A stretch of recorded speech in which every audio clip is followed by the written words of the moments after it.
Middle east युद्ध के बीच Iran के विदेश मंत्री पहुंचे चीन। इसका मतलब क्या है? तो टेंशन में ट्रंप दिखाई दे रहे हैं और नेतन्याहू इस पूरे मामले को लेकर जानकारी देंगे इस वीडियो के जरिए। आखिर तक इस वीडियो को जरूर देखिएगा। ईरान के विदेश मंत्री अब्बास अराक्ची चीन के दौरे पर बीजिंग पहुंचे हैं, जहां वो बायलैटरल संबंधों और क्षेत्रीय हालात पर चर्चा करेंगे।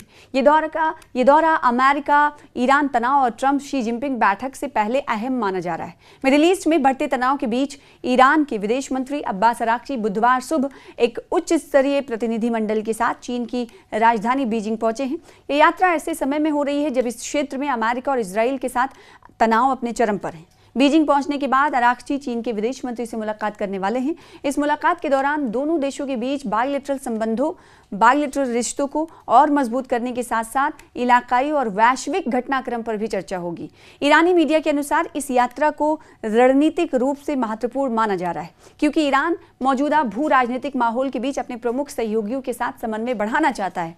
समाचार एजेंसी के मुताबिक अमेरिका और इजराइल के साथ युद्ध के बाद ईरानी उप विदेश मंत्री की चीन की ये पहली यात्रा है। ये साफ दर्शाता है कि ईरान संकट के इस दौर में चीन के साथ अपने संबंधों को और मजबूत करना चाहता है।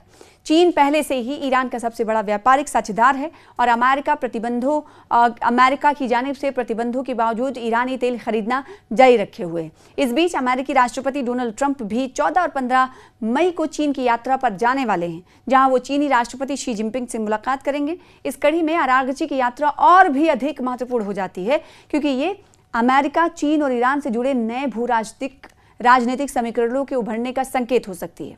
चीन से मदद मांगी गई है। क्या ये मानना जाए कि डोनाल्ड ट्रंप की तरफ से जो दौरा किया जाने वाला है चीन का, उस चीन से मदद मांगी जा रही है कि ईरान के खिलाफ हो चीन? क्योंकि पिछले दिनों की अगर बात करें, जब अमेरिका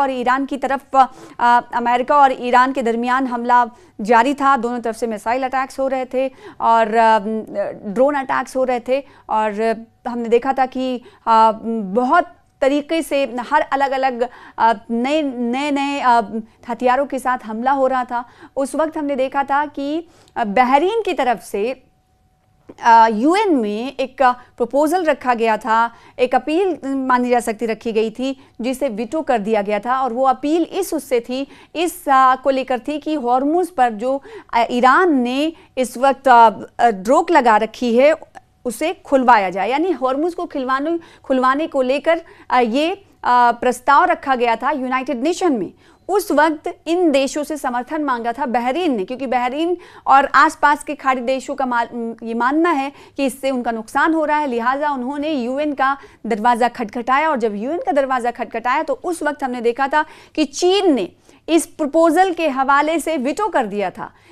तो उस वक्त समझ में आया था कि ईरान सिर्फ और सिर्फ, भले ही ये कह रहा हो कि वो किसी और से हिमायत नहीं मांग रहा है, वो अमेरिका और इजराइल की जो गैर कानूनी हरकतें हैं उसके खिलाफ खुद खड़ा हुआ है, लेकिन उस वक्त ये साफ हो गया था कि चीन भी कहीं ना कहीं ईरान का साथ दे रहा है, क्योंकि चीन ने वीटो कर दिया था। यानी चीन नहीं, उस वक्त इसके माने ये हुए कि चीन नहीं चाहता था कि स्टेट ऑफ हॉर्मुज पर जो ब्लॉकेड है ईरान की तरफ से, उसे खोला जाए, यानी उसमें हिमायत नहीं दिया। ऐसे में बहरीन की तरफ से की गई कोशिश धड़ल्ले से जमीन पर गिर जाती है। यानी बकिया 3 ममालिक की तरफ से इसे वीटो से हाँ कर दिया गया था, बल्कि 2 और ऐसे देश थे जिसमें चीन भी था, जिसने इस ब्लॉकेड को खोलने में साथ नहीं दिया था। ऐसे में जग जाहिर बात ये हो गई थी कि ईरान भले ही कहता हो या चीन भले ही कहता हो कि इस हमले के दौरान या इस वॉर के दौरान, जंग के दौरान उनका कोई लेना देना नहीं था, लेकिन इस अमल से ये बात जाहिर हो गई थी कि चीन कहीं ना कहीं बिलवास्ता तौर पर ये साथ दे रहा है चीन का। और अब चीन से किसने मदद मांगी है ये आपको बताते हैं। अमेरिका भी इन घटनाक्रमों पर बारीकी से नजर रखे हुए था। अमेरिकी सेनेटर मार्को रूबियो ने चीन से आग्रह किया है कि वो ईरान पर दबाव डाले ताकि वो स्टेट ऑफ हॉर्मुज पर अपना नियंत्रण कम करे। रूबियो ने कहा कि ईरान की मौजूदा रणनीति उसे अंतर्राष्ट्रीय स्तर पर अलग थलग कर सकती है। हॉर्मुज स्ट्रेट दुनिया के सबसे महत्वपूर्ण समुद्री मार्गों में से एक है, समुद्री रास्ते में से एक है, जिससे होकर जो पूरी दुनिया में जो तेल है उसकी आपूर्ति का एक बड़ा हिस्सा गुजरता है। इसके अलावा इस क्षेत्र में तनाव बढ़ने का वैश्विक अर्थव्यवस्था और एनर्जी बाजारों पर गहरा प्रभाव पड़ सकता है। तो देखिए, जैसे हमने कहा आपको कि देखिए दोनों तरफ से कोशिशें की जा रही हैं। एक तो ये कि बहरीन ने अमेरिका और ईरान के दरमियान जारी लड़ाई के बीच एक यूएन का दरवाज़ा खटखटाया और कहा कि हम चाहते हैं कि स्ट्रेट ऑफ हॉर्मुज खोला जाए। उस वक्त हमने देखा कि चीन के वीटो करने से ये बात मुकम्मल होती हुई या फिर तकमील इस बात की नहीं हो पाई कि स्ट्रेट ऑफ हॉर्मुज को खुलवाया जा सके। और अब ये खबर आ रही है कि अमेरिकी सेनेटर हैं मार्को रूबियो, उनकी तरफ से सीधे तौर पर चीन से आग्रह किया गया है, अपील की गई है कि आप ईरान पर दबाव डालिए कि वो स्ट्रेट ऑफ हॉर्मुज को खोले, क्योंकि इससे अर्थव्यवस्था को भारी धचका लग रहा है और एनर्जी के बाजारों पर भी इसका गहरा प्रभाव पड़ रहा है।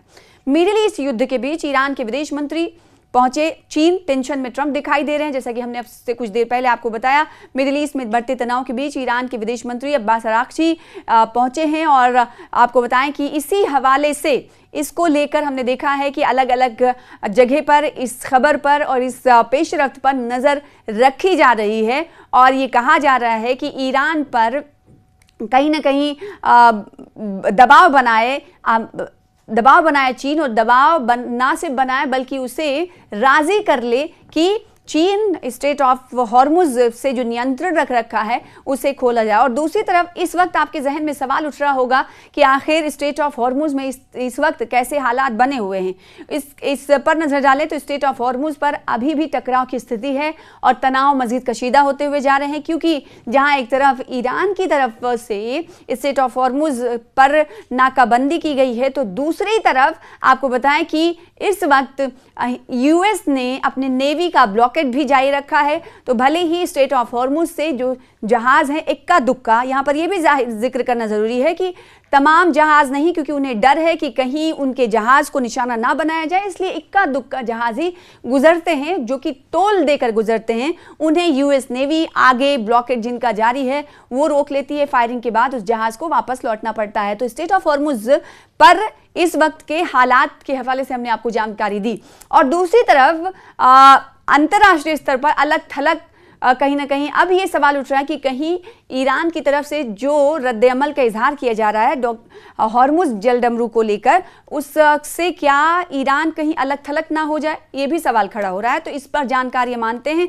कि ईरान को बहुत सोच समझ कर चलना होगा। वहीं अमेरिका भी निशाने पर लिया जा रहा है कि ये तो अमेरिका की हठधर्मी है कि एक तरफ ईरान कह रहा है कि हमें टोल टैक्स देकर आप अपने जहाज़ों को ले जाइए, तो दूसरी तरफ दूसरे अलग अलग ममालिक के जहाज़ों को अमेरिका की तरफ से निशाना बनाया जाना गैर कानूनी है। और इसके बाद अर्थव्यवस्था और ऊर्जा बाजारों पर इसका गहरा प्रभाव पड़ रहा है। और इजराइल की अगर बात कर लें, इस वक्त इजराइल में क्या कुछ हालात है, तो 28 फरवरी को इजराइल और अमेरिका ने मिलकर ईरान के कई शहरों पर बमबारी की थी, जिसके हवाले से पूरी दुनिया को इल्म है। इस बमबारी के दौरान ईरान के सर्वोच्च नेता आयतुल्लाह अली खामनेई शहीद हुए थे। उनकी शहादत के बाद ईरान ने इजराइल के साथ मध्य पूर्व में स्थित अमेरिकी सैन्य ठिकानों को भी निशाना बनाया। ईरान के इन हमलों में इजराइल और अमेरिका दोनों ही जगह पर भारी तबाही हुई। ईरान में अमवात की जो संख्या है वो बढ़ती हुई गई। हालांकि इजराइल में अगर जानहानि की बात करें तो जानहानि कम हुई, लेकिन अगर जब माली नुकसान की बात करें तो माली नुकसान तो हुआ, उसके साथ जानहानि कम हुई, लेकिन ईरान को बहुत बड़ा धचका लगा। माली नुकसान के साथ जानी नुकसान भी हुआ और इसमें बड़े बड़े लीडर को भी ईरान ने खोया। और आज अगर मौजूदा वक्त ईरान की आप तस्वीरों को देखेंगे तो ईरान में इस वक्त अपने लीडर या अपने सिपहसालार को खोए जाने के हवाले से मजालिस का भी इनेकाद किया जाता रहा है। और अक्सर किसी न किसी इलाके में इस तरह के अपने लीडर और अपने खैरखा, अपने फरमा रवा के खोने के बाद लोग गम का इजहार भी इस वक्त करते हुए देखे जाते हैं।